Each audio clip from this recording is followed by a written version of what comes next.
Welcome to voice of Tamil viewers. இன்னைக்கு தமிழக அரசியல் களத்திலையும் சரி, சோஷியல் மீடியாலையும் சரி ஹாட் டாப்பிக்காக போயிட்டு இருக்கக்கூடியது. அதே மாதிரி எங்கே திரும்பினாலும் இந்த டைட்டில் தான் இருக்குது அப்படின்னு நாம் பார்க்குற அளவுக்கு என்ன விஷயம் போயிட்டு இருக்கு அப்படின்னா, தாவேகாவினுடைய தலைவராக இருக்கக்கூடிய விஜய் அவர்கள் விசஸ் தமிழக முதல்வராக இருக்கக்கூடிய ஸ்டாலின் அவர்கள் அப்படின்ற இந்த டைட்டில் தான் எங்கே திரும்பினாலுமே சோஷியல் மீடியாவில் போயிட்டுருக்கு. அதுக்கு என்ன காரணம் அப்படின்னு பார்த்தோம்னா, கட்சி ஆரம்பித்து வெறும் 2 வருடங்களே இருக்கக்கூடிய தமிழக வெற்றி கழகத்தினுடைய தலைவராக இருக்கக்கூடிய விஜய் அவர்கள் செய்யக்கூடிய செயல்களையும் அவர் பேசக்கூடிய பேச்சுகளையும் இந்த சைடு பார்த்தோம் அப்படின்னா 75 வருட கால அரசியல் வரலாற்றை கையில் வைத்திருக்கக்கூடிய கட்சியின் தலைவராக இருக்கக்கூடிய ஸ்டாலின் அவர்கள் ஃபாலோ பண்றாரு அப்படின்ற ஒரு பேச்சு தான் இப்போ சோஷியல் மீடியாவில் பரவலாகவே போயிட்டு இருக்கு. இது ஒரு கட்டம் அதிகமாக போய் ட்ரோல் வரைக்கும் கூட போயிட்டு இருக்கு அப்படின்னு தான் சொல்லணும். விஜய் அவர்கள் தமிழக வெற்றி கழகம் அப்படின்ற கட்சி ஆரம்பிச்சு 2 வருடங்கள் தான் ஆகுது. ஸோ அவர் கட்சி ஆரம்பிச்சிருக்கிறாரு அப்படின்ற ஒரு விஷயம் தமிழக அரசியல் களத்தில் ரொம்பவே பரபரப்பாக ஒரு சைடு போயிட்டு இருந்தாலும், இன்னொரு சைடு விஜய் அவர்களை ஸ்டாலின் அவர்கள் ஃபாலோ பண்ணி ஒரு விஷயத்தையும் பண்ணிட்டு இருக்காரு அப்படின்ற ஒரு மிகப்பெரிய விவாதமும் சோஷியல் மீடியாவில் போயிட்டு இருக்கு. இது சும்மா யதார்த்தமாக நடக்குதா, இல்லை அரசியல் வியூகமாக இவங்க இதை கையில் எடுத்திருக்கிறாங்களா அப்படின்ற ஒரு விவாதமும் போயிட்டு இருக்குது. ஸோ இதுக்கு மத்தியில் விஜய் அவர்களை ஃபாலோ பண்ணி ஸ்டாலின் அவர்கள் இந்த விஷயங்கள் எல்லாம் பண்ணிட்டு இருக்காரு அப்படின்றதுக்கும் ஒரு சில ஆதாரங்கள் இருக்குது. அதுதான் ஒன் பை ஒன்னா நாம் இன்னைக்கு இந்த வீடியோவில் பார்க்க போகிறோம். ஃபர்ஸ்ட் முதல் ஆதாரம் என்ன அப்படின்னு பார்த்தோம்னா, ட்ரெஸ் கோடு தான். அரசியல் களத்தில் ஒரு கட்சியினுடைய தலைவர் உடுத்தக்கூடிய உடை அப்படின்றத ஃபேஷனாக மட்டும் பார்க்கக்கூடாது, அது அரசியல் நிறைந்த செய்தியாகவும் இருக்கும். இதுக்கு முன்னாடி தமிழக அரசியல் களத்தில் முன்னாடி இருந்த தலைவர்களுடைய ட்ரெஸ் கோட் அப்படின்றது எப்படி இருந்திருக்கு அப்படின்னு பார்த்தோம்னா, நாம் வந்துட்டு காமராஜர் அவர்கள், அண்ணா அவர்கள், அதே மாதிரி எம்ஜிஆர் அவர்கள், இவங்க 3 பேரையும் எடுத்து இவங்களுடைய ட்ரெஸ் கோட் பார்த்தோம் அப்படின்னா வெள்ளை வேஷ்டி சட்டை அப்படின்றத அவங்களுடைய அடையாளமாகவே வந்துட்டு இருக்குது. ஸோ அந்த மாதிரி ஒரு ட்ரெஸ் கோடை தான் வந்துட்டு அவங்க ஃபாலோ பண்ணியிருக்காங்க. ஸோ அதுக்கு அடுத்ததாக கலைஞர் கருணாநிதி அவர்களுடைய ட்ரெஸ் கோட் என்ன அப்படின்னு நம்ம எடுத்து பார்த்தோம்னா, அவருடையதும் வெள்ளை வேஷ்டி சட்டை தான் வந்துட்டு உடுத்திருப்பாரு. அதன் பிறகு கழுத்தில் ஒரு மஞ்சள் கலரில் துண்டு போட்டிருப்பாரு. இதுதான் அவருடைய ட்ரெஸ் கோடாகவும் அடையாளமாகவும் இருக்குது. ஸோ அதன் பிறகு பார்த்தோம் அப்படின்னா ஜெயலலிதா அம்மா அவங்களுடைய ட்ரெஸ் கோட் என்ன அப்படின்னு பார்த்தோம்னா, சாரி போட்டிருப்பாங்க, அதனால ஒரு கோட் போட்டிருப்பாங்க. இதுதான் அவங்களுடைய ட்ரெஸ் கோடாகவும் அடையாளமாகவும் இருந்தது. ஸோ அதன் பிறகு கடைசியாக பார்த்தோம் அப்படின்னா ஸ்டாலின் அவர்களுடைய உடை ட்ரெஸ் கோட் அப்படின்றது, அதாவது விஜய் அவர்களின் அரசியல் வருகைக்கு முன்பு வரைக்கும் ஸ்டாலின் அவர்களுடைய ட்ரெஸ் கோட் எப்படி இருந்திருக்கு அப்படின்னா, 99% வரைக்கும் அவர் அட்டன் பண்ணக்கூடிய பொது கூட்டங்கள், அரசியல் மேடைகள்னு இது எல்லாத்துலேயுமே வெள்ளை வேஷ்டி சட்டை தான் வந்துட்டு உடுத்திருக்கிறாரு. அதுவும் சட்டை அப்படின்றது பார்த்தோம்னா முழுக்கை சட்டை, ஃபுல் ஹேண்ட் ஷர்ட் வந்துட்டு பட்டன் போட்டிருக்க மாதிரி தான் அவருடைய ட்ரெஸ் கோட் அப்படின்றதே இருக்குது. வேஷ்டியில் பார்த்தோம் அப்படின்னா திமுகவினுடைய கொடி நிறம் இருக்கு இல்லையா, கருப்பு சிவப்பு, அந்த கலரில் லைன் இருக்கிற மாதிரி தான் வந்துட்டு வெள்ளை வேஷ்டி சட்டை வந்துட்டு போட்டிருக்கிறாரு. இதுதான் இவருடைய ட்ரெஸ் கோடா, அதாவது விஜய் அவர்கள் அரசியல் வருகைக்கு முன்னாடி வரைக்கும் ஸ்டாலின் அவர்களுடைய ட்ரெஸ் கோடா இருந்திருக்கு. ஆனா இப்போ பார்த்தோம் அப்படின்னா விஜய் அவர்களுடைய ட்ரெஸ் கோட் என்ன அப்படின்றது நமக்கு தெரியும். விஜய் அவர்கள் அரசியல்ல என்ட்ரானதுக்கு அப்புறம் அவர் ஏறக்கூடிய ஒரு பொது மேடையிலையும், அதாவது அவர் ஏறக்கூடிய ஒரு பொதுக்கூட்டம், பிரச்சார மேடை எல்லாத்துலேயுமே அவர் ஒரே ட்ரெஸ் கோடை தான் வந்துட்டு ஃபாலோ பண்ணிட்டு இருக்கிறாரு. ஒரு cream colour pant, white colour shirt, அந்த ஷர்ட்டையுமே வந்துட்டு ஃபுல் ஹேண்ட் ஷர்ட்டை ஆஃப் ஹேண்ட் வரைக்கும் வந்துட்டு மடிச்சு விட்டுருப்பாரு. இதுதான் அவருடைய ட்ரெஸ் கோடா. அவர் அரசியலில் என்ட்ரானதுக்கு அப்புறம் ஃபுல் அண்ட் ஃபுல் எங்கேயுமே அவர் இந்த ட்ரெஸ் கோடை தான் வந்துட்டு ஃபாலோ பண்ணிட்டு இருக்காரு. ஸோ இப்போ என்ன ஆயிருக்கு அப்படின்னா, அப்படியே விஜய் அவர்களுடைய ட்ரெஸ் கோடை இந்த சைடு ஸ்டாலின் அவர்கள் ஃபாலோ பண்ணுறாரு அப்படின்றது தான் பேச்சாவே வந்துட்டு போயிட்டு இருக்குது.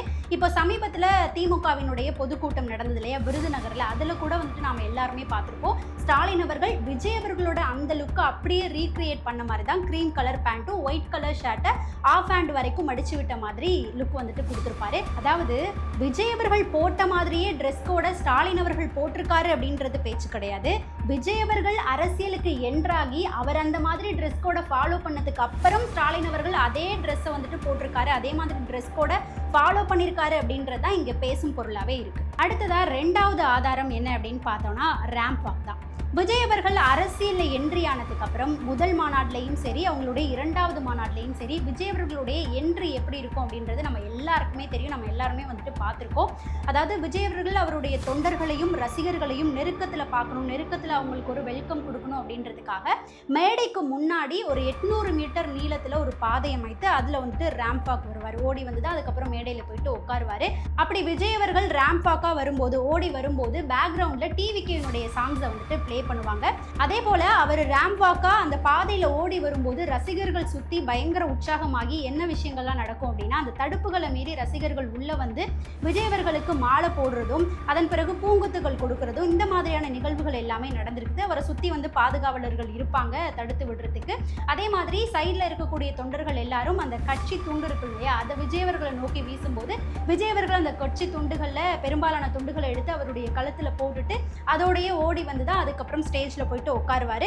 ஸோ அதன் பிறகு தான் அவருடைய பேச்சு அப்படின்றதே இருக்கும். இப்படி தான் விஜய் அவர்களுடைய என்ட்ரி அப்படின்றதே இருந்திருக்கு. முதல் மாநாட்டிலையும் இதே மாதிரி தான் இருந்தது, இரண்டாவது மாநாட்டிலையும் இதே மாதிரி தான் இருந்தது. ஸோ இதுக்கு முன்னாடி தமிழக அரசியல் வரலாற்றில் இந்த மாதிரி எந்த ஒரு கட்சி தலைவரும் ஒரு என்ட்ரியை வந்துட்டு கொடுத்துருக்காங்களா பொதுக்கூட்டத்தில், அப்படி மாநாட்டில் கொடுத்துருக்காங்களா அப்படின்னு கேட்டால் அது வந்துட்டு கிடையாது. விஜய் அவர்கள் தான் முதல் முறை இந்த மாதிரி வந்துட்டு பண்ணியிருக்காரு.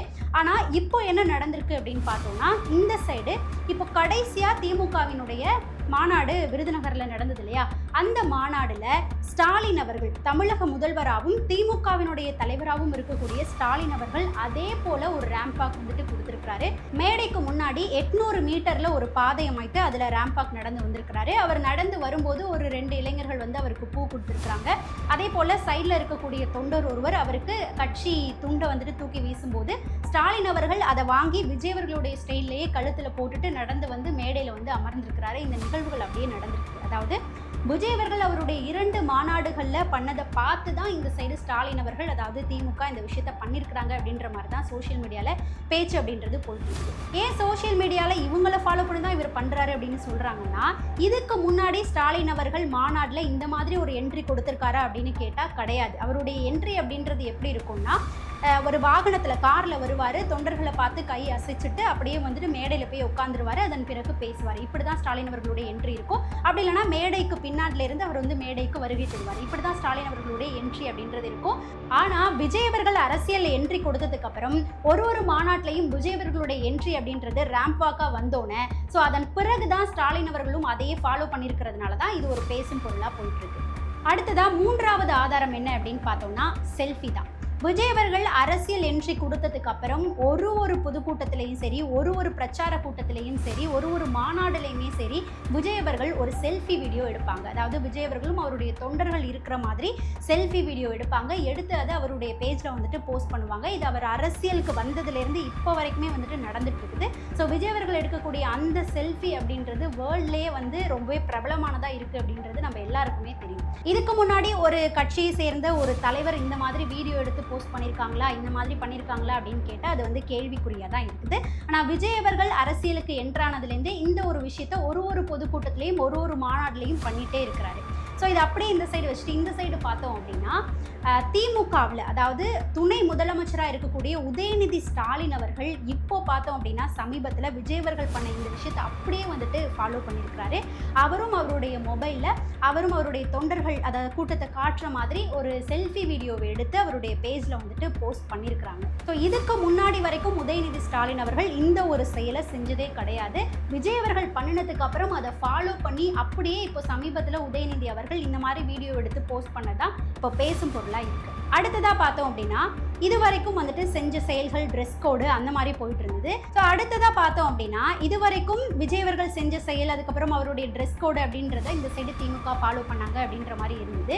இப்போ அடுத்ததாக பார்த்தோம் அப்படின்னா, விஜய் அவர்கள் பேசின 2 வார்த்தைகளை வந்துட்டு ஸ்டாலின் அவர்களும் இந்த சைடு சமீபத்தில் பயன்படுத்தியிருக்கிறாரு அப்படின்றது தான் பார்க்க போகிறோம். அதில் முதல் விஷயமா இருக்கக்கூடியது என்ன அப்படின்னா, விஜய் அவர்கள் அரசியல் என்ட்ரி கொடுத்ததுலேருந்தே அவர் ஒரு மேடையிலையுமே இந்த ஒரு டைலாக்கை வந்துட்டு சொல்லுவார். அதாவது கான்ஃபிடென்ட்டாக இருங்க, வெற்றி நிச்சயம் அப்படின்ற இந்த ஒரு டைலாக் அவர் சொல்லுவார். அரசியலில் என்ட்ரி ஆனதுக்கு அப்புறம் விஜய் அவர்களுடைய அடையாளமாகவும் டைலாக்காகவும் இந்த வரிகள் வந்துட்டு இருக்குது. ஆனால் இப்போ பார்த்தோம் அப்படின்னா, ஸ்டாலின் அவர்கள் சமீபத்தில் திமுக கூட்டத்தில் பேசும்போது கான்ஃபிடென்ட்டாக அப்படின்ற மாதிரி சொல்லி கட் பண்ணிவிட்டு, நீங்கள் கான்ஃபிடென்ட்டாக இருக்கிறத பார்த்தா வெற்றி நிச்சயம்னு தெரியுது அப்படின்ற மாதிரி பேசி முடிச்சிருக்கிறாரு. ஸோ அடுத்த விஷயம் என்ன அப்படின்னு பார்த்தோம்னா, விஜய் அவர்கள் அவருடைய மாநாட்டில் இந்த ஒரு விஷயத்த பேசியிருப்பார்.